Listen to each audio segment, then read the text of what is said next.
জীবনে আমি বহুত খাদক দেখছি, এরকম খাদক দেখি নাই, এরকম নর খাদক দেখি নাই। দেখেন কিরকম মরিচের পানিতে তাজা মাছটি মানে এই দেখেন মরিচের পানিতে দিয়া তারপর কেমনে খাইতেছে, কিরকম নর খাদকের করে খাদক, ফাড়ার করে ফাড়া কেমনে খাইতেছে দেখেন না, লাগতেছে কি স্বাদ, মানে অমৃত খাইয়া লইতেছে, মানে কেমনে মানে মাছটা কোনো পরিষ্কার করা নাই, কিছু নাই। হ্যাঁ, এর দূরে খাইতেছে, হ্যাঁ লগে আবার একটা গাছও খাইতেছে ফাড়ার করে ফাড়ায়, দেখছেন নি শরীরটা কেমন হয়েছে। হ্যাঁ, এটি খায়া খায় নি শরীরটা বানাইছে। আর ফাটার করে ফাটা লয়ে কেমনে খাইতেছে, চান না চান না। দাঁড়া একদম তাজা মাছটি মনে হয় এখন ধরছে, এই তন তাজা মাছটি মরিচের লগে আরেকটা তো মরিচ ছাড়াই খাইতেছে। আই রে পিসাচের ঘরে পিসাচ, নর খাদকের ঘরে খাদক, কেমনে খাইতেছে দেখেন। বাপের মানে বাপের বসে মানে ওরা মাছ খায় না, মানে আজকে মানে প্রথম খাইতেছে, দেখেন মাছটারে কেমনে লয়ে কেমনে খাইতেছে, এখন চামিচ দিয়ে চুবে মরিচের পানি লয়ে কেমনে খাইতেছে চান।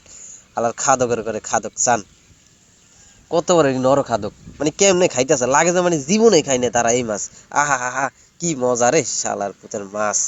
হ্যাঁ, জীবনে খাই না, তাতে আবার সাথে আবার মত লয়ে লইছে।